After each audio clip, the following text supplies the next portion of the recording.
سورہ شورى آیت نمبر 39. اعوذ باللہ من الشیطان الرجیم. بسم اللہ الرحمن الرحیم. آپ کو یاد ہوگا کہ ہم ایک بہترین کیریکٹر بلڈنگ پر بات پڑھ رہے تھے. اللہ تعالیٰ نے اتنا بہترین درس دیا ہمیں. ہم نے اس کے جو کچھ پوائنٹس شروع کیا تھا کہ جو اللہ کے پاس ہے وہ بہترین اور باقی رہنے والا ہے، اور وہ بہترین اور باقی رہنے والا انعام یہ ایمان والوں کو اور جو توکل رکھتے ہیں ان کو نصیب ہوگا، جن کے عقیدے پیور ہوں گے، جو ٹو دا پوائنٹ اللہ کے دین کے مطابق کام کرتے ہیں، دنیاوی جو بھی تمام امور ہیں اس کو طے کرتے ہوئے توکل رکھتے ہیں. جس پر ہم نے کچھ پوائنٹس نکالے کہ نمبر 1، بڑے گناہوں سے بچنا، کبیرہ گناہوں سے، اور فحش سے خاص بچنا. کبیرہ گناہ ہی میں فحش کو شامل کیا جاتا ہے، لیکن اس کو ایکسٹرا میں ہائی لائٹ کیا گیا. اس کے بعد سیکنڈ پوائنٹ ہم نے دیکھا کہ انسان غصے میں جب معاف کر دیتا ہے یہ بہترین جزا پائے گا، بہترین انعام پائے گا اللہ کے ہاں، جو باقی رہنے والا اور سب سے بہترین اجر ہوگا. پھر تھرڈ پوائنٹ ہم نے پڑھا کہ جو لوگ اپنے رب کے احکامات کو قبول کرتے ہیں، صلاۃ کو قائم کرتے ہیں، آپس میں مشورے سے کام کرتے ہیں، اور جو اللہ نے ان کو دیا ہے اس میں سے خرچ کرتے ہیں، تھوڑا دیا، پرانا دیا، جو بھی کچھ دیا وہ اللہ کے بندوں کی ضرور مدد کرتے ہیں.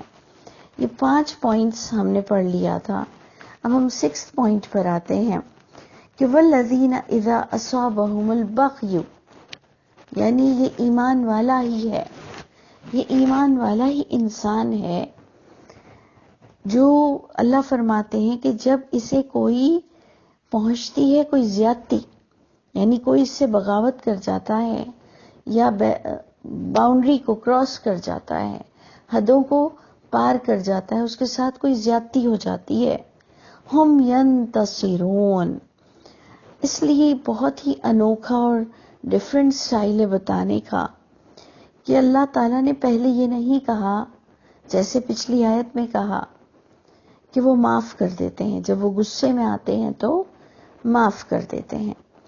اسی کے ہی کمپیریزن میں جب ہم یہ پوائنٹ پڑھیں گے کہ یہ بھی نیک لوگوں کی ہی صفت ہے کہ جب ان کے ساتھ کوئی زیادتی کرتا ہے تو وہ اس کا بدلہ بھی لے لیتے ہیں. تو اب ہمارے پاس دونوں آیتیں آ گئیں کہ جب وہ غصے میں آتے ہیں، غصے میں کب آتا ہے؟ جب ان کے ساتھ کوئی زیادتی ہو جاتی ہے، جب ان کے ساتھ کوئی ناحق کرتا ہے. تو ایک ہمیں طریقہ یہ بتایا جا رہا ہے کہ کسی بھی صورت اس کو معاف کر دیا کرو، دیکھا کرو کہ کیا نوعیت ہے، کیا یہ غصہ نہ کرنے پر وہ انسان اور بگڑ جائے گا، یا اور اس کی عادتیں بگڑ جائیں گی، یا وہ کون سا عمل ہے جس کو برداشت نہیں کرنا چاہیے، کون سی آپ کی عزت کا معاملہ ہے، کون سا چور ایک انسان کو چور بنانے والا معاملہ ہے، ایک انسان کو فرعون بنانے والا معاملہ ہے، ایک شوہر کو ظالم بنانے والا معاملہ ہے. یہ تو اب آپ پر ڈیپینڈ کرتا ہے کہ وہ کون سی نوعیت ہے کہ جس سے انسان کی کیریکٹر بلڈنگ نہیں ہوگی بلکہ وہ اور بگڑ جائے گا. تو اللہ فرماتے ہیں جب کوئی ایسی زیادتی ہو جائے جس کا بدلہ لینے سے بہتری آ جائے تو اجازت دے دی گئی کہ وہ بدلہ لیتا ہے، کیونکہ وہ ایمان والا اتنا عقلمند ہے، کیونکہ یہاں نیک لوگوں کی، ایمان والوں کی صفتیں بیان ہو رہی ہیں. تو اس لیے صرف معاف کر دینا ہی صفت نہیں ہے، بدلہ لینا اس نوعیت کا جس سے سامنے والا انسان بن جائے، وہ بھی نیک لوگوں کی صفت ہے. اگر ایسے ہی معاف کرنے والی بات ہوتی تو جنگیں کبھی نہیں لڑی جاتی اور اپنے حق کے لیے کبھی بھی آواز بلند کرنے کا حکم نہ ہوتا، اور صبر صبر صبر والی بات ہوتی، اگر ایسا ہی ہوتا تو طلاق کا معاملہ کبھی نہ رکھا جاتا کہ ایک انسان کسی سے طلاق لے لے. تو جناب ادھر آپ غور کریں، عدالتیں قائم نہ ہوتی، کورٹ کچہری نہ ہوتے، تو اللہ فرماتے ہیں یہ بھی نیک لوگوں کی صفت ہے کہ جب ان پر پہنچتی ہے کوئی زیادتی تو یہ بدلہ لیتے ہیں بالکل صحیح اینگل کے ساتھ. وَجَزَاءُ سَیِّئَةٍ، اب اللہ تعالیٰ اسے ہمیں بیلنس رکھنے کا جس طرح سے حکم دے رہے ہیں، جو انداز ہے کہ ہم کس بیلنس کے ساتھ، کس نوعیت کے ساتھ کسی سے بدلہ لیں. اللہ فرماتے ہیں وَجَزَاءُ سَیِّئَةٍ سَیِّئَةٌ مِثْلُهَا، بدلہ اس برائی کا برابر اسی برائی کے ہونا چاہیے. اب یہ بیلنس آپ کے پاس ہے، میرے پاس ہے. ہمیں غور کرنا ہے کہ اللہ نے فرمایا برائی کا بدلہ ویسے ہی برائی کا بدلہ لے سکتے ہو جتنی برائی آپ سے سامنے والے نے کی ہے. تو اس لیے بہتر ہے کہ بدلہ اگر لینا ضروری ہے کسی کی اصلاح کے لیے، کسی کی اصلاح کے لیے اگر بدلہ لینا ضروری ہے تو تھوڑا کم لے لو، تھوڑا کم اپنا ایگریشن دکھاؤ، تھوڑی کم بات کرو.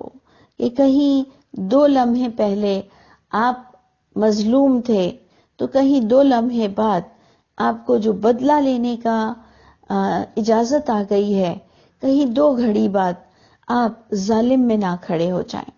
آپ ایسا بدلہ نہ لے لیں کہ آپ مظلوم تھے اور اب آپ نے جو بدلہ لیا تو اب آپ ظالم ہو گئے.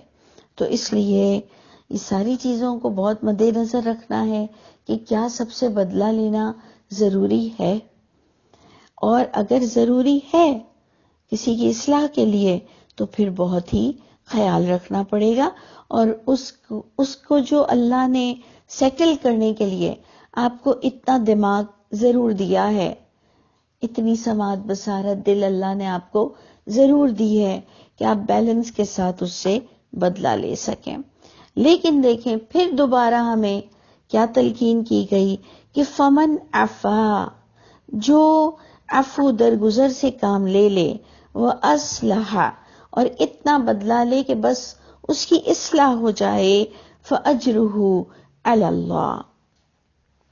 دیکھا آپ نے، بس اس کا اجر پھر اللہ پر ڈیو ہے کہ اگر آپ نے بڑھ کر بدلہ نہیں لیا، اتنا ذلیل نہیں کیا، اتنا کچھ نہ کیا، بس اتنا کیا کہ آپ کو تسلی ہو گئی کہ میں نے اسے بتا دیا کہ میں کوئی بے وقوف نہیں ہوں، یا میں نے اسے بتا دیا کہ نیکسٹ ٹائم تمہارے ساتھ بہت غلط ہوگا، یا میں یہ بھی اسٹیپ اٹھا سکتا ہوں یا اٹھا سکتی ہوں، مجھے کمزور مت سمجھنا.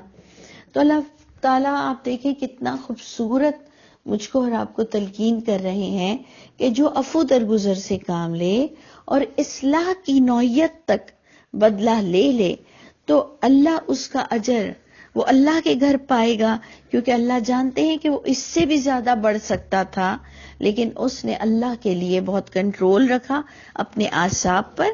تو انہو لا یحب الظالمین، اللہ تعالیٰ نے کلیئر کہہ دیا کہ اب کسی بھی معاملے میں کوئی ظالم ہو جائے گا تو اللہ ایسوں سے پیار نہیں کرتے، ایسوں سے محبت نہیں کرتے. تو اس لیے بدلہ لیتے ہوئے ہمیں ہمیشہ خیال رکھنا چاہیے کہ بدلہ بھی لے سکتے ہیں، لیکن اگر ہم ظالم ہو گئے تو ہم اللہ کی محبت سے نکل جائیں گے. اچھا، اس کے بعد آپ دیکھیں نیکسٹ پوائنٹ آ رہا ہے، وہی بدلہ لینے کی ہی بات کو بیلنس کیا جا رہا ہے کہ وَلَمَنِ انتَصَرَ بَعْدَ ظُلْمِهِ، جو بدلہ لے لے اپنے ظلم کے بعد. وَلَمَنِ انتَصَرَ، اور البتہ جو بھی بدلہ لیتا ہے بعد ظلمه، اپنی زیادتی کے بعد، اپنے اوپر ظلم ہونے کے بعد، فَأُولَئِكَ، بس یہ وہی لوگ ہیں، مَا عَلَيْهِم مِّن سَبِيلٍ، اللہ فرماتے ہیں بدلہ لینے پر اور کم بدلہ لینے پر بیلنس کے ساتھ بدلہ لینے پر ان کی کوئی پکڑ نہیں. جو جس پر ظلم ہوا ہو اور وہ بدلہ لیتا ہو، بس یہ وہ لوگ ہیں، ان پر اللہ نہیں پکڑ کریں گے. ہاں، پکڑ کن کی ہوگی؟ بدلہ لینے پر بھی، ظلم و زیادتی کرنے پر بھی، کہ انما السبیل، بے شک پکڑ تو ان لوگوں کی ہوگی اور وہ اللہ کی طرف گناہگار کہلائیں گے. علی الذین یظلمون الناس، جو لوگ ظلم کر جاتے ہیں لوگوں پر، وَيَبْغُونَ فِي الْأَرْضِ بِغَيْرِ الْحَقِّ، اور زیادتیاں کرتے ہیں، بغاوت کرتے ہیں زمین میں ناحق. انہیں اتنا اختیار، اتنا حق کسی نے نہیں دیا تھا کہ وہ کسی کے خدا بن کر بیٹھ جائیں یا کسی پر اپنی اتنی حاکمیت جھاڑیں جن کا اللہ نے اسے حق نہیں دیا ہے. تو اللہ فرماتے ہیں پکڑ ان لوگوں کی ہوگی جو بدلہ لینے میں بھی بڑھ کر بدلہ لے لیتے ہیں، یا بدلے کی بات کو اگر ہم ہٹا بھی دیں تو جو اس حد تک انسان کو دکھا دیتا ہے کہ وہ اللہ کے نزدیک ظالم کہلاتا ہے، یہ وہ لوگ ہیں، ان کی پکڑ ہو جائے گی. آگے اور کنٹینیو ہوتی ہے بات کہ اولئک لہم عذاب علیم، ان کے لیے تو پینفل عذاب ہوگا، درد دینے والا عذاب ہوگا. وَلَمَنْ صَبَرَا، اور البتہ جو بھی صبر کر جائے، حق پر سٹیبل رہے. دیکھیں، ایک تو یہ ہے کہ آپ کو زبردستی کوئی گناہ کی طرف راغب کیا جائے، تو اللہ فرماتے ہیں جو اتنی ہمت سے کام لے کہ وہ سٹیبل رہے، وہ دوسروں سے، غیر اللہ سے اتنا ڈرتا نہ ہو. ایک انسان ہونے کے ناطے، ایک اللہ کا بندہ ہونے کے ناطے وہ دیکھیں، ایک میں سمجھتی ہوں میرے نزدیک ہم بھی بہتوں سے کئی معاملے میں پورے دن میں بدلے لے سکتے ہیں، لیکن ہم بدلے اس نوعیت پر نہ لیا کریں کہ جو مجھے کوئی زبردستی تو نہیں کر رہا یا مجھے اللہ کے راستے سے ہٹانے کی کوشش کر رہا ہے، یا اللہ کے معاملے میں وہ میرے سامنے کھڑا ہو چکا ہے. تو تب تو جناب کوئی کمپرومائز نہیں ہو سکتا، کوئی بھی کمپرومائز نہیں ہو سکتا. اگر کوئی ایسا معاملہ آ جائے جہاں اللہ کی سربلندی ہے اور آپ کی ذات سے اللہ کے احکامات ٹوٹتے ہوں، وہاں پر تو کوئی کمپرومائز نہیں ہو سکے گا. تو اللہ فرماتے ہیں وَلَمَنْ صَبَرَ، جو صبر سے کام لے. تو یہ صبر دو طرح سے ہے. ہم اس صبر کو اگر دو اینگل سے سمجھنے کی کوشش کریں کہ جو صبر سے کام لیتا ہے یعنی اپنے موقف پر ڈٹا رہتا ہے، اس ظالم سے کوئی نہیں ڈرتا، یا ہم یہ لے لیں کہ جو معاف اور درگزر کا جذبہ لیتے ہوئے کوئی گالی گلوچ، کوئی غیبت کچھ بھی نہیں کرتا اور اسے کس نوعیت سے وہ معاف کرتا ہے. تو اللہ فرماتے ہیں ان ذالک لمن عزم الامور، جو صبر کرتا ہے، جو غفرہ کرتا ہے یعنی انسان کو معاف کر دیتا ہے. ان ذالک لمن عزم الامور، اللہ بھی اپریشیٹ کر رہے ہیں، اللہ بھی اس شخص کو کی تعریف کر رہے ہیں کہ وہ اس شخص نے بڑا ہمت والا کام، ہمت کا مظاہرہ کیا ہے جب اس نے کسی سامنے والے کو گالی نہیں بکا، اس نے اس کو ایک تھپڑ کی جگہ 2 تھپڑ نہیں مارے، اور اس نوعیت پر نہیں مارا یا اس نوعیت پر بدلہ نہیں لیا کہ اس نے آپ کو کمرے میں ذلیل کیا، آپ نے اسے دنیا میں ذلیل کیا. تو جناب بس یہ سب آپ پر اور مجھ پر اب ڈیپینڈ کرتا ہے کہ جس چیز کی ایک خاص بلیک اینڈ وائٹ شکل نہیں ہے، کچھ گرے ایریاز ہوتے ہیں ہماری لائف میں، کچھ ایسی باتیں ہوتی ہیں جو ہمیں خود ہی ٹیکل کرنی ہے، اور وہ اللہ نے ہمیں اس کا ٹیلنٹ عطا فرمایا ہوا ہے. تو اللہ فرماتے ہیں کہ بے شک یہ تمام کام ہمت والے کاموں میں سے ہے کہ ایک انسان کتنا اپنے آپ پر بدلہ لینے کی طاقت رکھتے ہوئے بھی بدلہ نہیں لیتا. یعنی یہ بہت پیارا ٹاپک تھا. اللہ تعالی ہم سب کو بھی توفیق عطا فرمائے کہ ہم اس کے مطابق اللہ کو زندہ رہ کر دکھائیں. اور اسی کے ہی ساتھ بڑا انٹلیکچول پوائنٹ ہے، آپ نے دیکھا کہ سارے پوائنٹس تھے ہمارے تقریباً 7 پوائنٹس تو کم سے کم تھے. اب اللہ فرماتے ہیں وَمَن يُضْلِلِ اللَّهُ، جسے اللہ ہی گمراہ کر دے فَمَا لَهُ مِن وَلِی. دیکھیں پھر ولی کا ٹاپک آ گیا. جسے اللہ کی کتاب سے عقل نہ آئے، جسے اللہ گمراہ کر دے کا مطلب یہ ہوتا ہے کہ اللہ تو فرماتے ہیں کہ یہ اللہ کی سنت ہے کہ اللہ کسی کو بیٹھے بٹھائے گمراہ کرتے ہی نہیں ہے. یہ اللہ کی سنت ہے اور اللہ اپنے وعدے کے پکے ہیں. اللہ کا وعدہ کسی بھی حال میں کبھی جھوٹا نہیں ہوتا. تو اب یہ کہنا کہ اللہ جسے گمراہ کر دے، کیونکہ آیت میں عربی ایسی ہی آ رہی ہے اور اس کو ہم متشابہ انداز کہتے ہیں کہ جسے اللہ گمراہ کر دے اس کے لیے پس کوئی ولی نہیں ہوگا. تو اب اللہ کسے گمراہ کرتے ہیں؟ ہم اسے قرآن سے ڈھونڈیں گے کہ اللہ تعالیٰ آپ نے ایک طرح تو یوں بتا دیا کہ اللہ کی سنت ہی نہیں ہے کہ اللہ بیٹھے بٹھائے کسی کو اپنے پاس سے اپنی پسند سے گمراہ کر دے، جبکہ سارے اختیارات اللہ کے پاس ہیں. تو پھر ہم دیکھیں گے کہ اچھا پھر گمراہ کیسے ہوتا ہے انسان.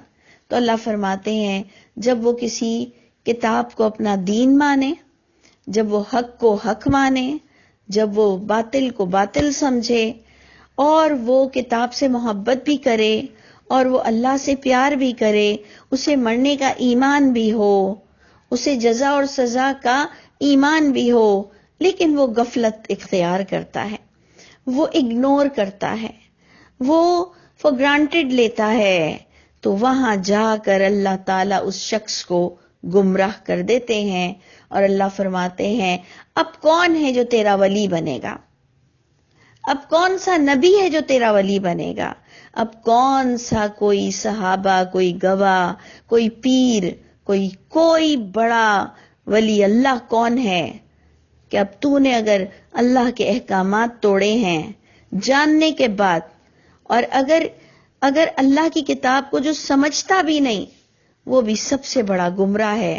جو اللہ کی کتاب کو مانتا ہے، چومتا ہے، عزت کرتا ہے، نماز بغیر سمجھے پڑھتا ہے، نماز میں دوڑ دوڑ کر حصہ لیتا ہے، لیکن اللہ کو نہیں سمجھنا، اور اگر سمجھ بھی لو تو اگنور کرنا.